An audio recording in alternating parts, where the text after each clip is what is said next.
When I woke up this morning, I was feeling pretty dangerous. About the past and about the future. All right. Welcome back to Draftvice, and I am Walter, and it's time to talk a little bit about football, free agency. It's almost here. Today we're talking about the NFC West, the Wild Wild West, Desperado, Jim Ryder. I don't know what you got. I'm totally misquoting this song, but today we talk about the Seahawks, the Cardinals, the LA Rams, and the 49ers. And yes, this will be an interesting day. I'm going to start off with the Arizona Cardinals. I'm going to get right off to the bat. Real quick, though, you can follow the podcast at Draftvice on Twitter, at Draftvice_football on Instagram. You can follow me at BROJO. Death is in the end of life. Punch, a delicious drink. You're drinking the summer. And follow, subscribe. And now we're on to the Cardinals. All right, Cardinals, they start out free agency, pre-free agency with a big boom. They go ahead, they sign J.J. Watt. Tear the heart out of my chest and sign J.J. Watt. Steal him out for 108. No, it's fine. I know there were rumors that there were other teams in on this. I don't think we have to even go into those other teams, right? The rumors of the Colts and the Browns and the Titans that people may or may not be reporting, maybe specifically an Arizona-based reporter reporting it. But okay, so they signed J.J. Watt. Listen, I don't think any which way you don't have to listen, even if there aren't, there's many reasons to want J.J. Watt on your team, and there's many reasons not to want him on your team at a certain price point, right? They did pay a lot for him. 2 years, $31 million, but it's not an insane amount, which kind of for 14, basically $3 million of that is all incentives, right? They're sack incentives. He gets $1 million if he gets 10 sacks. He gets another $1 million, and then that in this year, and then another $1 million next year if he gets 10 sacks this year, and then he gets another $1 million next year if he gets 10 sacks. So $3 million of that comes down to if he can get 10 sacks this year and next year. Could happen. It's not totally impossible or implausible. So $28 million of that is his salary, that or non-incentive salary. $20 million of it is guaranteed going. $23 million are guarantees, but really it's about $20 million guaranteed. Basically this year. If he gets cut after this year, it's $20 million for a 1 year run of him. That's a lot of money. Also, his I do believe his salary cap hit for this year is only $5 million. So part of that's going to accelerate next year if he gets cut, regardless. They clearly added option years at the end of his contract. Void years, sorry. So they added void years at the end of the contract, let you spread out the signing bonus hit till after he's off your roster, and they're probably hoping that by that time the salary cap has gone up enough where you're not really feeling it as much. Totally understandable move. Lots of teams are doing it nowadays. It's the hip new thing. Listen, J.J. Watt was one of the most doubled edge rushers in the NFL. In fact, he was the most doubled edge rusher in the NFL. So when you're putting him in a rotation or in a defensive line formation, a pass rush formation, a defense with Chandler Jones, another guy who, when he plays, is top shelf edge rusher, right? You were getting, but keep in mind, both these guys are old, right? This seemed like a splash move, right? For the Arizona Cardinals, they have Hassan Reddick leaving in free agency. They did not tag him, as the franchise tags were mentioned. Actually, maybe I'll even touch at that towards the end of the episode, is what the franchise tags were. But in general, I think this is a move to help bolster their defensive line, to bolster their pass rush. They are losing Patrick Peterson to free agency. We can even go over some of the free agents they might be losing this year. Patrick Peterson, Larry Fitzgerald, Kenyon Drake, Robert Alford, Devontae Campbell, J.R. Sweezy, Corey Peters. So they're losing a lot of guys. Marquise Golden's also a free agent. He might be coming back.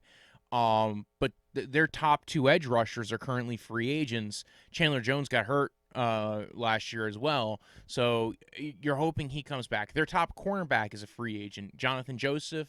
That was the guy who played the best for them at corner, right? 37-year-old Jonathan Joseph is your best corner.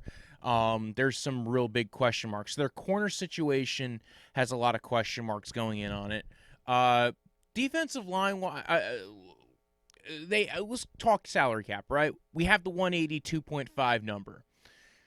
$21 million in salary cap going into this year at that number. Gives them a little bit of wiggle room. They could probably attack at least one or two more free agents before they are done. Maybe take advantage of this decreased cap world. It doesn't sound like J.J. Watt. J.J. Watt made a big deal about, I want to go for a ring, blah blah blah. My last couple of years going into this year. And then he goes to the Arizona Cardinals. It's not really. They were a solid team last year, and now maybe you might be thinking they're on the up and up, but it's not like they were like a crazy contender. They had a lot of issues last year.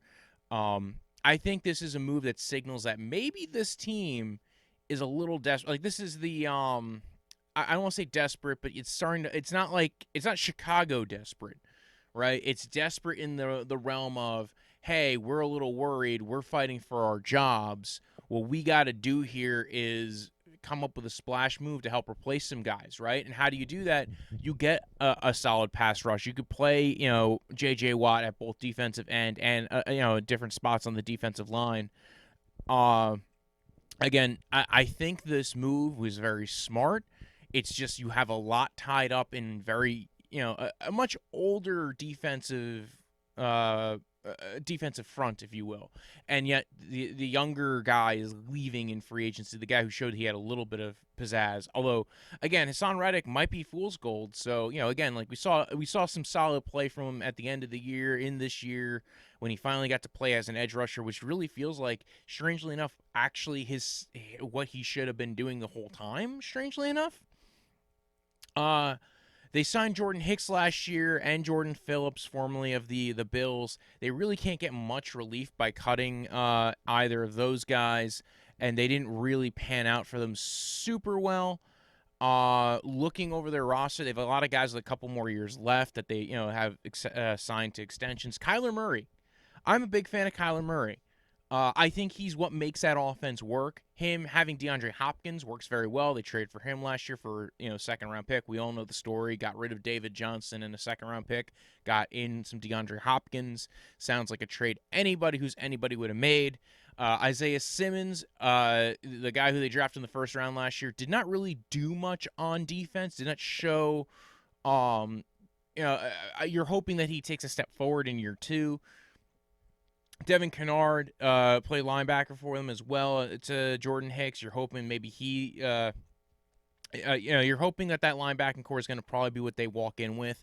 I don't think they're making any changes there. Budda Baker was Budda Baker. Budda Baker's one of the best players they have, most consistent guys they've got. Love me some Budda Baker. And Byron Murphy and Jonathan Joseph, and they had a lot of guys who are like fringe okay starters. You really don't want to be starting them, but okay, whatever. They've got a lot of issues, and I didn't think pass rush was real. I guess pass rush is their issue because they have a lot of guys leaving in free agency. Maybe they bring back Marcus Golden. Maybe they bring back for a cheaper deal. I could see them moving on from Justin Pugh. I want to see if they cut him $7 million. They relatively save. That's a decent amount of money. You can maybe attack one of the guards that are getting released right now.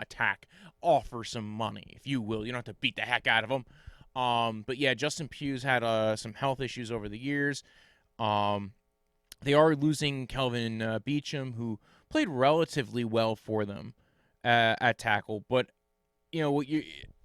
strangely enough, they gotta. I think they have to attack that position in the draft. As well, because again, like DJ Humphries played really well for them at left tackle. He was he's really developed into a solid player. He might be. It took him a while, but now he's there. Like he's really found his own. So, they're losing J.R. Sweezy. I mentioned that before. Kelvin Beacham's a free agent. Mason Cole is just not cutting it. He's not up to snuff. They got to get some guys in there, whether it's free agency or the draft, to fix this offensive line. But Kyler Murray's athleticism does help aid some of that, right? Kyler Murray, athletic quarterback, runs around. You still want your quarterback protected. Like, having a good offensive line is never a negative. Pugh did play well this year when he played.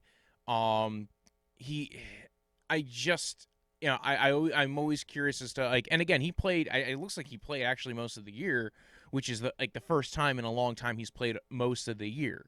So I I'm very curious as to like as a guy whose health has never been consistent.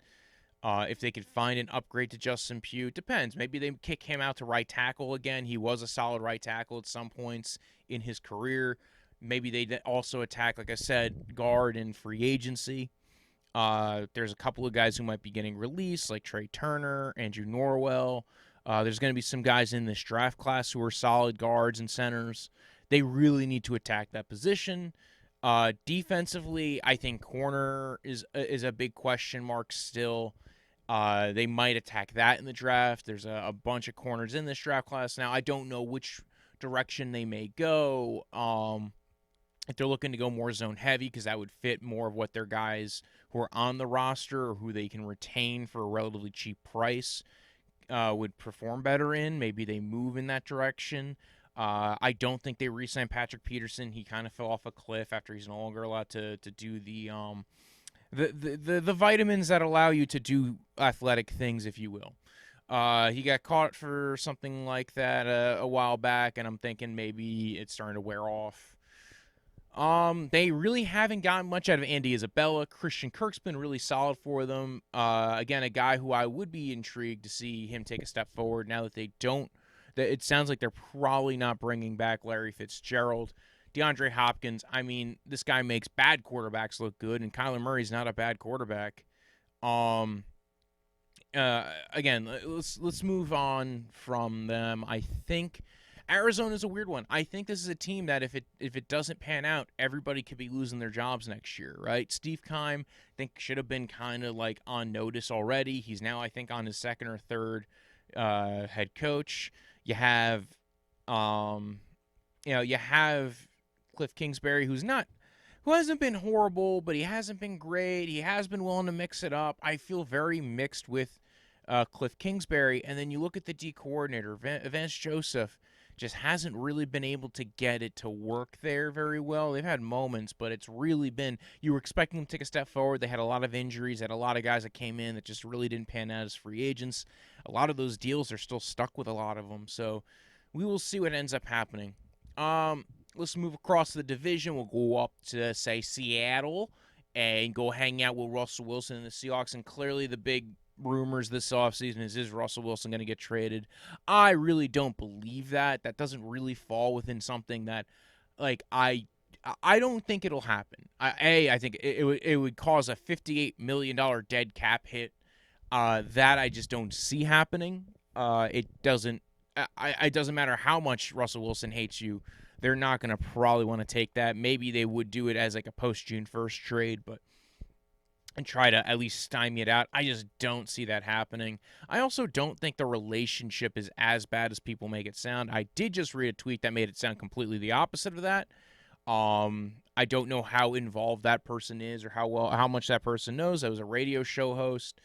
Either way, I'm not thinking Russell Wilson gets traded. He did say, though, if you guys want to trade me, I have 4 teams on my list that you could trade me to, one of which is the Bears, which everybody was kind of shocked by.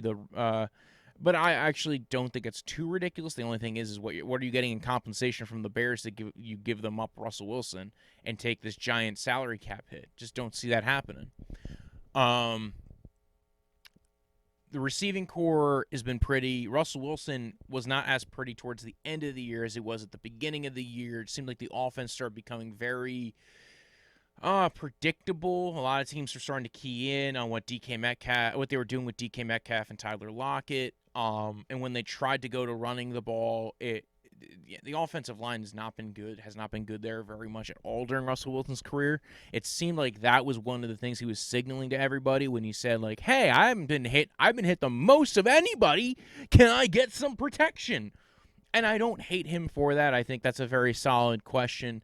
There are some questions as to whether he might be contributing to that, by holding the ball a little bit longer and moving around the pocket and moving outside the pocket and, putting himself in positions where that's risky. But even still, fair enough question. They have not been good at drafting and developing offensive line talent, finding offensive line talent. Maybe that's something they should look into. Uh, I, as of right now, I would proceed accordingly. That I think Russell Wilson will be there starting 2021 season. Uh, they are losing a solid amount of players. Bobby Wagner is still there. Okay, thank you, Walter. KJ Wright is potentially leaving in free agency. They just cut Carlos Dunlap. Bruce Irvin also is leaving. Hollister's gone is a free agent. Carlos Hyde is a free agent, although they could probably bring him back relatively cheaply.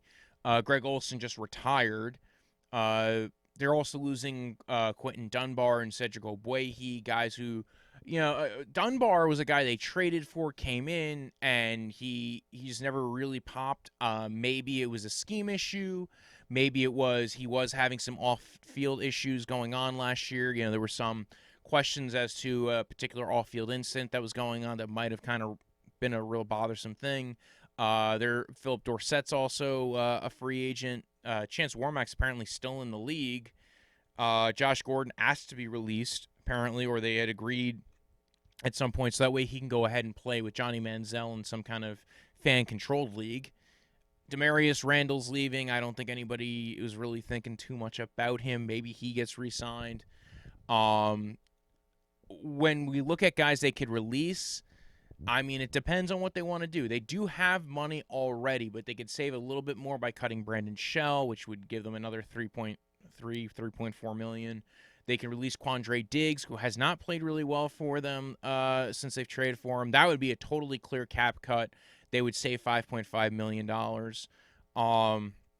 They could cut punter Michael Dixon. He's a free agent after this year. Maybe they give him an extension. He is relatively young. So sometimes if you like your punter, you might not want to totally get rid of him. Maybe give him an extension, push some of his money out to the future with a little bit of a signing bonus. And I think that I think overall they have a lot of guys who are gonna, if they're not free agents this year, they will be free agents next year. So it looks like it might be extension season for the Seattle Seahawks. Guys who are up in 2022: Tyler Lockett, Jaron Reed, Dwayne Brown, Jamal Adams, Brandon Shell, who I mentioned before, Quandre Diggs, Michael Dixon, the guy who I just mentioned, Trey Flowers, their corner.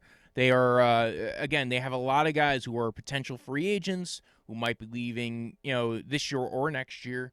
And they're, again, as of right now, they have $21 million.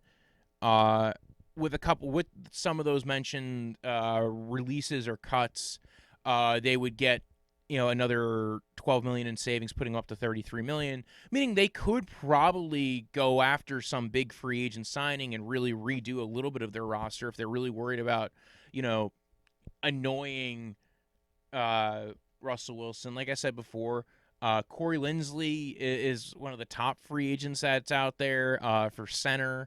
It sounds like it's going to be an interesting guard market. Tackle-wise, Riley Reif was just released. He's been a solid left tackle. Maybe you could switch him back to right. I do believe he's played at right tackle in the past. If not, I think that they should at least attack guard. Find some guys who can come in and compete for guard, draft guards or tackles in this draft. Dwayne Brown's getting older in the tooth. Maybe they extend him, give him another 2-year deal. Push some of the money that he has now out into the future as well if they really wanted to do that. He's 36, but we've seen these kind of guys go. We've seen a couple of tackles play further out into the future, if you will. I wouldn't be getting rid of Dwayne Brown anytime soon, but if they did release him, it would save $11 million. If they were to go after, say, a Trent Williams in free agency, who's a few years younger, not a lot of years younger, he's still in his 30s, but if they were going to go ahead and try to steal from another team that's, in the division and trying to get a better, get somewhat better at tackle, they could go for Trent Williams and sign him to a big deal, and try to outcompete their neighbors in the NFC West. Jaron Reed's a guy who, again, had some vitamin issues, if you will, a couple years ago. I think they keep him for at least the next year, and maybe they extend him because they seem to like him a lot. Maybe they bring back Carlos Dunlap. I know he was released recently, but there was some rumor that he maybe come back. KJ Wright makes it sound like he's not going to give them a discount to come back, but they might be in the best position to re-sign him when he hits free agency because he might be like, well, actually, the market's not that great because the market's not going to be that great this year. It's going to be a rough market for a lot of players. I think between who was I thinking of right now? Quentin Dunbar, and I thought they had another cornerback that was Shaquille Griffin. That's the other one that's going to be a big deal, is losing Shaquille Griffin. He's been really good for them over the years, and he has played at certain points very well. They were looking to have those guys to play really well last year, and missing. Now you're going to be losing both of those guys, and the only guy who's been a major part of your defense, your corners, has been Trey Flowers. I think they try to bring one of those guys back, or they try to attack the free agent corner pool. After the Seattle situation, right? Guys that they could go after. I mean, we've mentioned it before with corner. There's quite a plethora of corners in this draft class, in this free agent class, as well as in this draft class. But actually, a couple of the free agent corners are actually coming from their own roster. So, how does Seattle proceed? I think they're in the right direction in what they should do. Attack corner in the draft, because that's what you guys seem to do really well, is develop corners and try to get some pass rush and some offensive line help if you can do both. Part of that being, I just don't see. I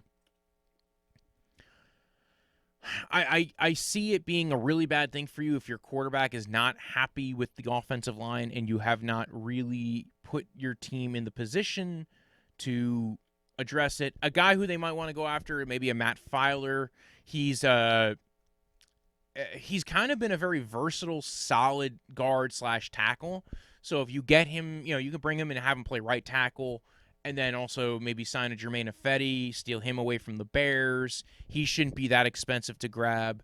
Denzel Good's a free agent coming off the Raiders. You can maybe grab him to maybe be the backup tackle, have a little bit of a competition if you're not so sure about Filer or you want to play Filer at guard. I don't think they'll go after Thuney. I think that's a little too much out of their price range. Lane Taylor is an option. He's a free agent. Maybe they can go ahead and grab him, Jonathan Feliciano, John Miller. There's a lot of guys who are available for the Seahawks to go ahead and maybe offer like 1 to 2 year deals, $1 million, $2 million. So it's going to be a cheap time to go after some of these guys. So I think Seattle's in a good position to maybe upgrade on the offensive line. Like I said before, they have some money to throw around. And in this draft class, there's some solid tackles and some solid guards and potential centers. And I think that, if they wanted to go after, if Liam Eichenberg fell far enough, maybe they could go after him. There's been mixed feelings on Alex Leatherwood. Maybe go after him. Maybe, there's been talks about him potentially playing guard in the NFL and not tackle, which is what he played at Alabama for the most part. Again, there's going to be, Samuel Cosme. If they're looking for a guy in later rounds, maybe a Brady Christensen, who's probably going to go on day 3, but could probably be an okay player for you at tackle. I wouldn't be excited to have to start him.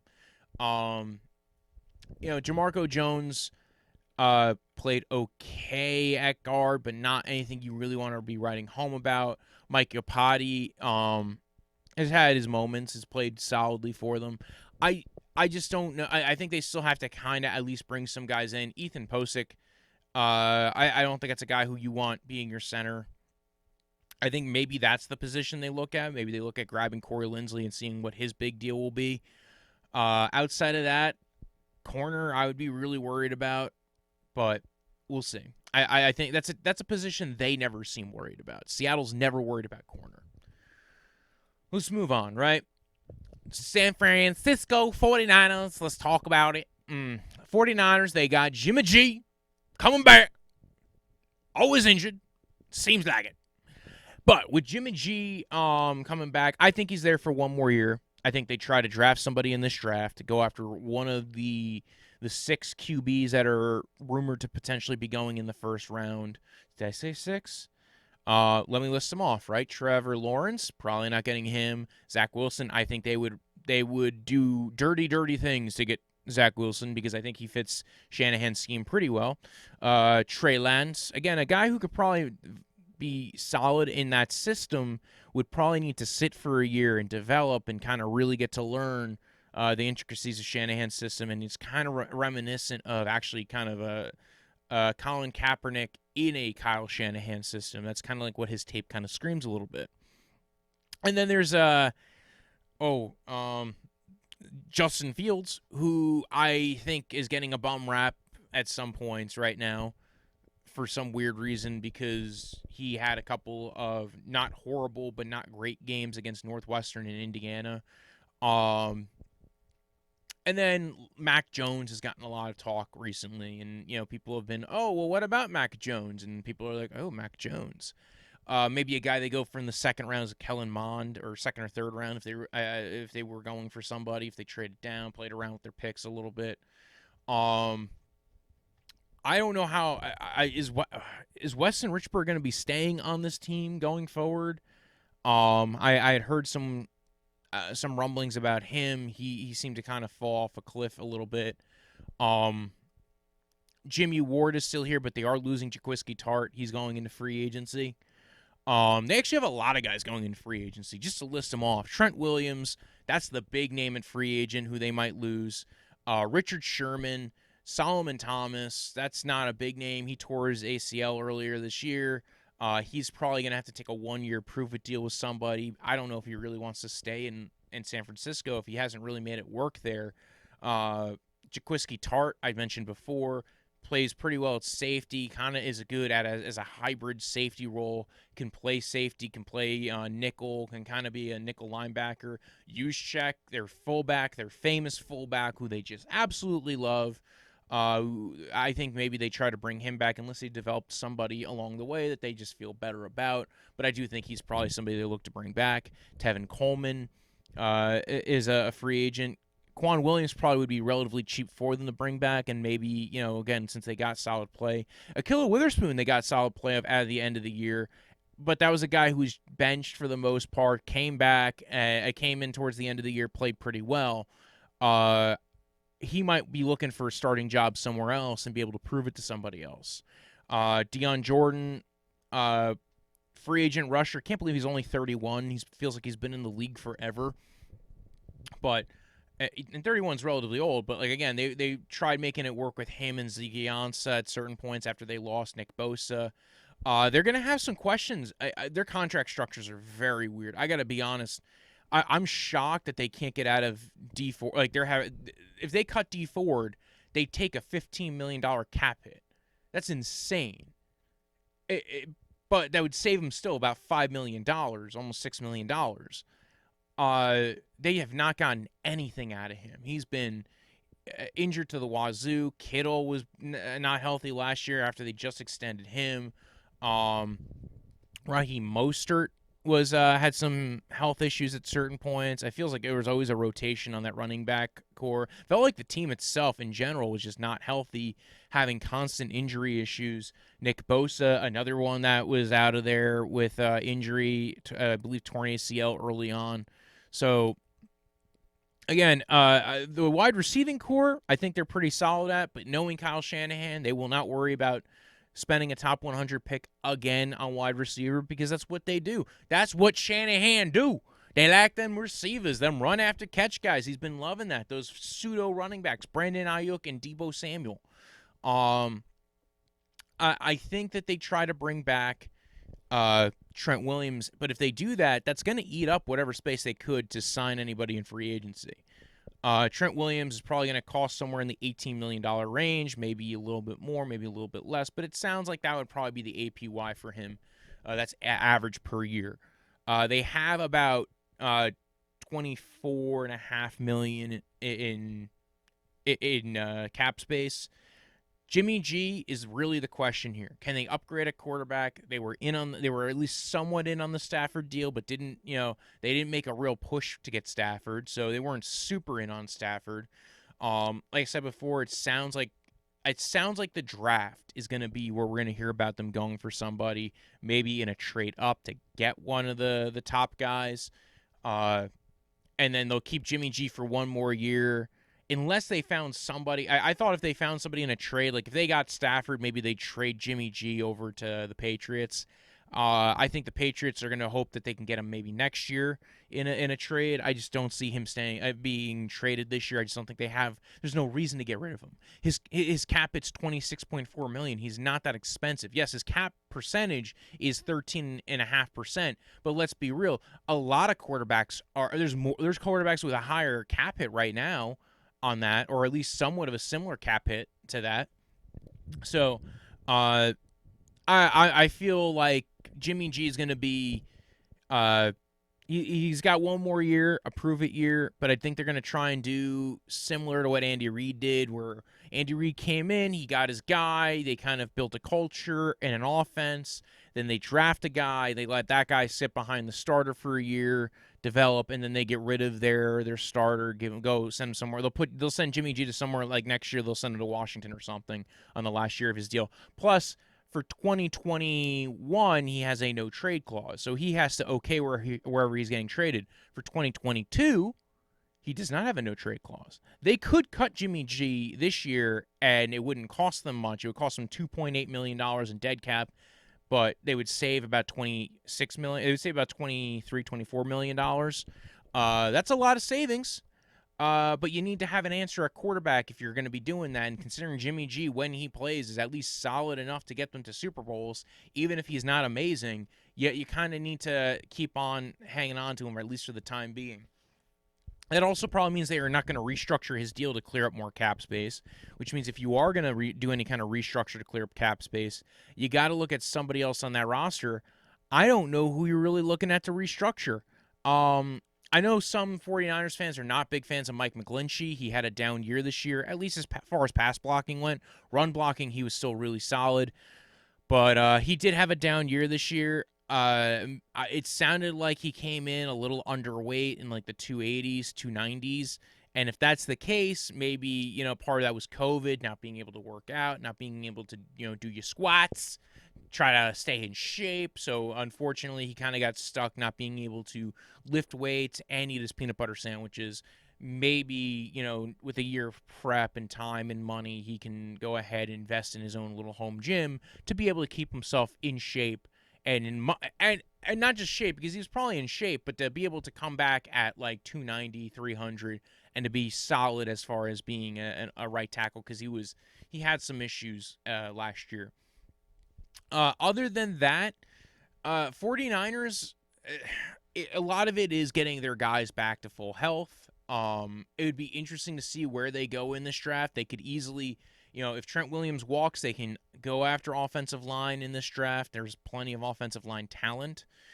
Even if he stays, they could still go after offensive line, because you should always be going after offensive line. Maybe they go after like a center or guard on day 2, like a Creed Humphrey or Landon Dickerson if he falls to the second round, which I think he probably will, given the ACL issues that he's coming off of.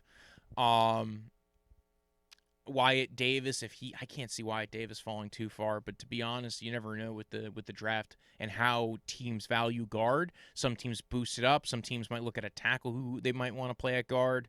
So, Javon Kinlaw, we'll see if he ends up developing. Year 2 seems to be a good year for D tackles. Year 1 D tackles don't always kind of pop initially. They're not like edge rushers where their jobs are as clearly defined as, okay, you know what you have to do when you're an edge rusher a lot of the time. Some guys still take time to develop an edge rusher. They're not all Nick Bosa. But at D tackle, it seems to be the position where it takes a little bit more time in general than edge rusher to kind of pick up. And I'm trying to think of first round D tackles that are not named Aaron Donald who really popped their first year. It's a rarity. Outside of that, if they get everybody back healthy, I could easily see this team bouncing back. I know CJ Beathard is a free agent. I'm sure they let him walk. Akilla Witherspoon, I mentioned before, he's probably looking for another job. Emmanuel Mosley, maybe they bring him back. He's another corner that they had. Just to maybe touch on a couple of the other guys that they had. Honestly, their cornerbacks were all playing pretty well last year. Jason Verrett's another guy who, again, had a really good year. He's kind of consistently had injury issues, though, and you're betting on him being healthy.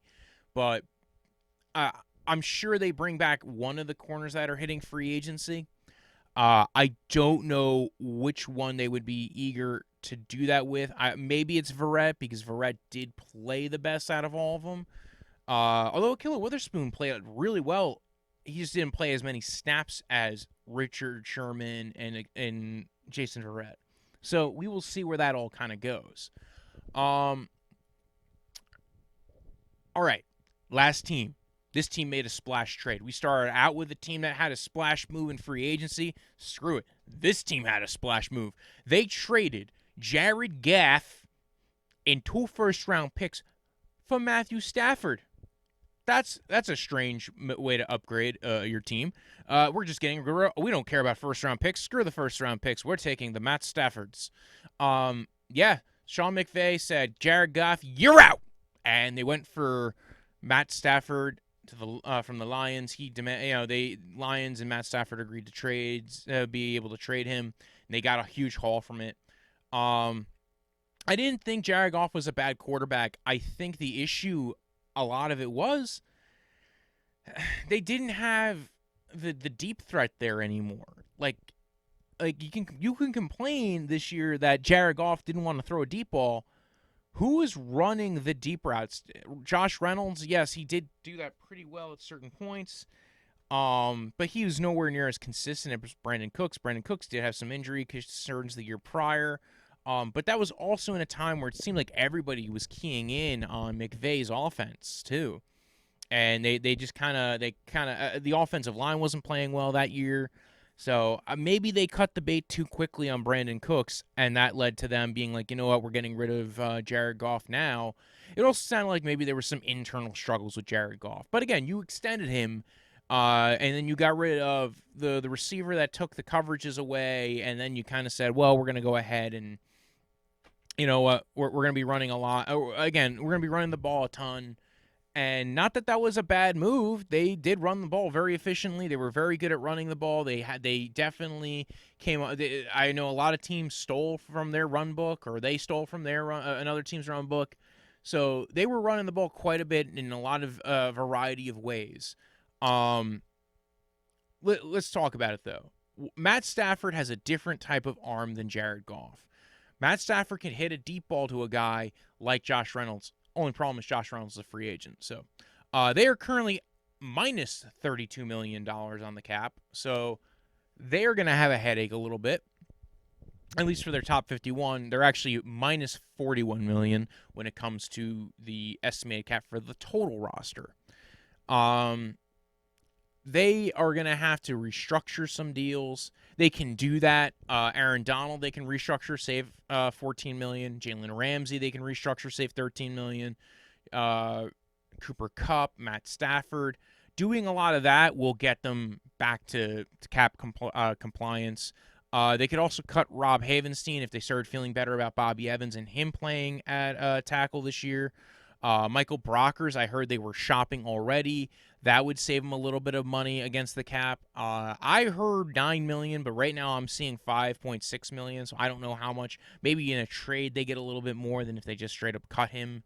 Tyler Higbee, I don't think they're getting rid of Higbee, but they could save another $2.3 million. The reason why they wouldn't get rid of Higbee is because they already are losing Gerald Everett. So unless you were using some of that money to bring back Everett, you're going to be losing 2 tight ends. And that was something they were actually kind of having fun with, was trying to utilize multiple tight ends at certain points last year.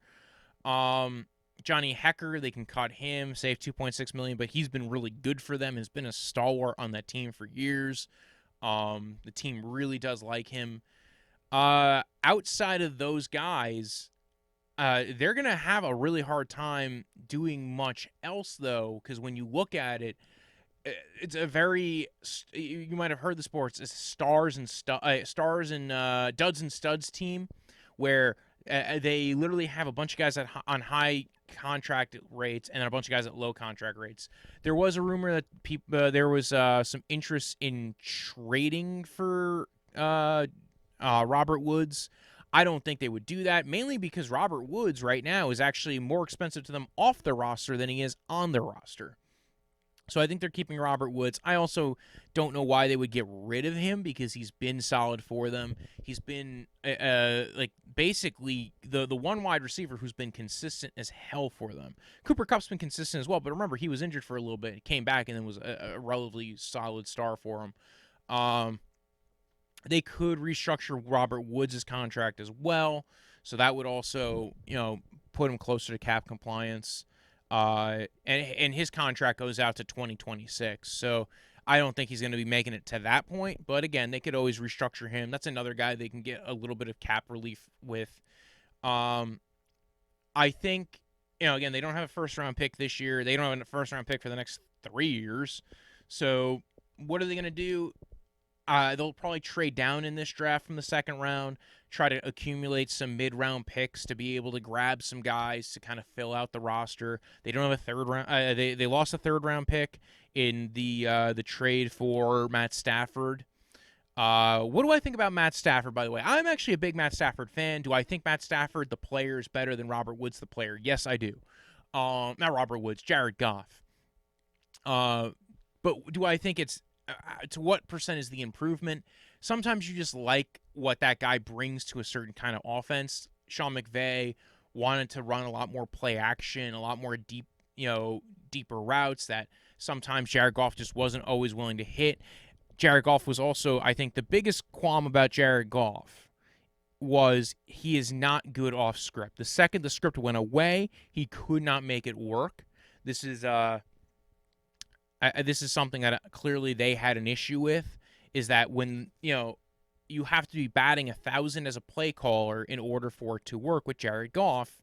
Matt Stafford has shown he can, get plays to work off script and do well with it. And also, again, good deep ball thrower. His deep ball is probably one of the best in the game. His arm is really good. So I can see them making it work with him. What are they going to do in the drafts? Again, they were losing a lot of guys on defense. Leonard Floyd, who played well for them. Malcolm Brown, the running back. I think they're going to let him go. I think they got a lot of value out of Cam Akers and Darrell Henderson. I think that 2-0 will be fine. Austin Blythe. Troy Hill, the corner, I think some team is gonna be going after him very hard because again he played really well. He is older; he's in his 30s, so I think played well. He also versatile, could play outside, could play slot corner. Maybe Troy Hill goes to join up with the defensive coordinator who is now the LA Chargers head coach, Staley. So maybe he wants to go hang out with Staley and be a corner over there and be able to help bring over that defense. They are losing Staley, and that's going to be a big deal. Let me check who the...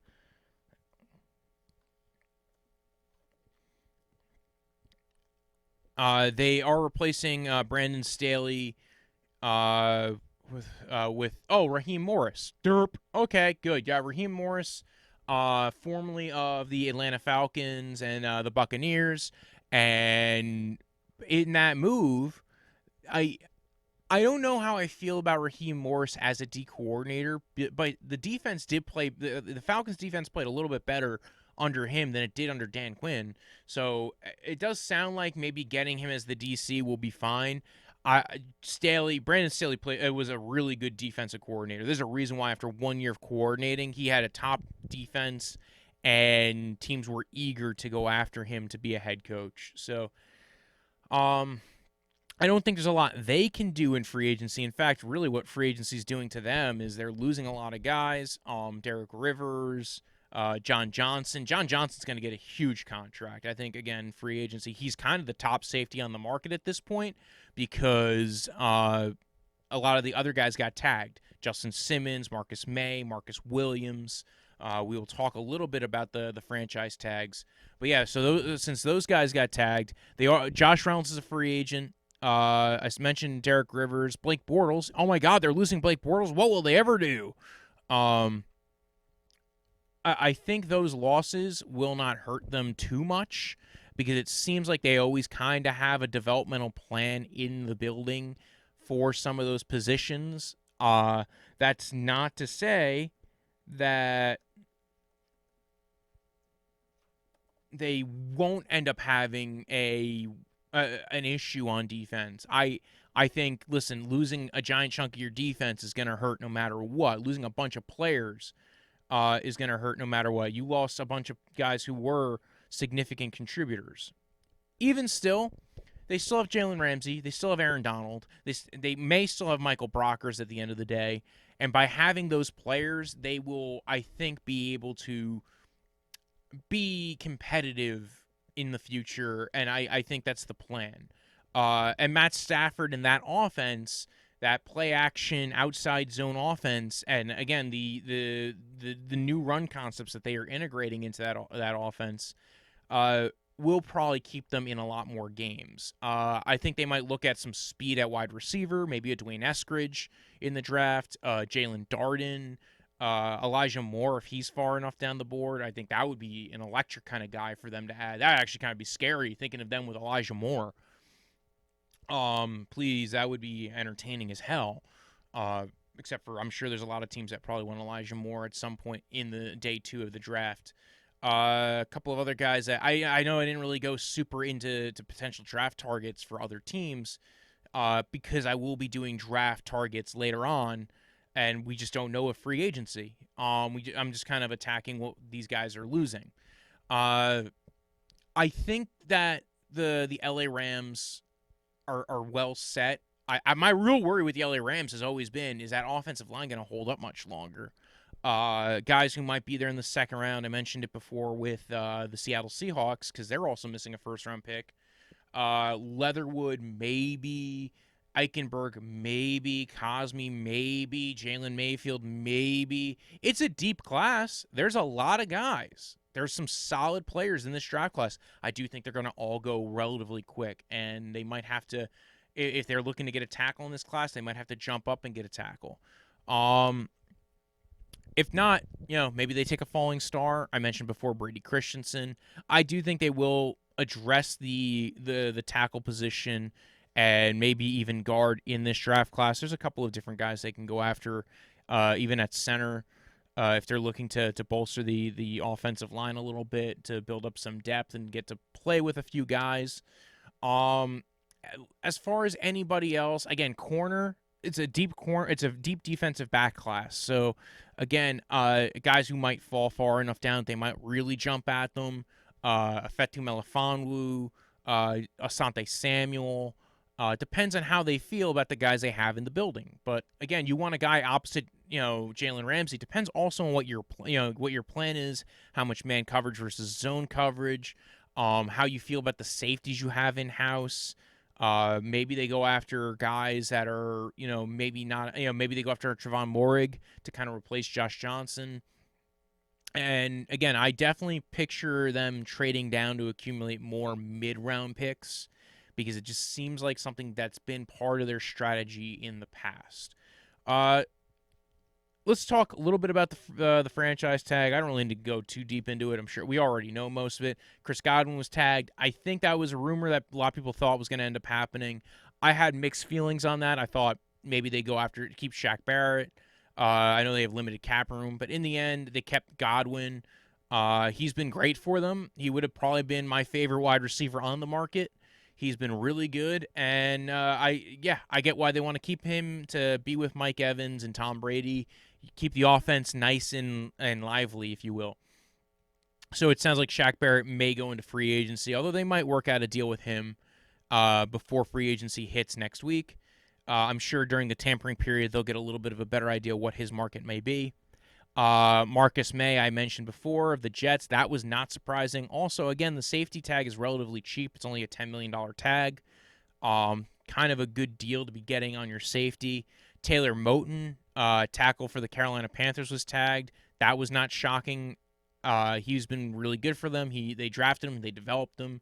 He's 26 years old. It makes no sense to let him walk, especially since his tag is going to be $13.75 million. Dak Prescott is technically got tagged, although he also got the extension. Maybe I should talk about. I'm going to talk about the extension on the NFC East episode that I do.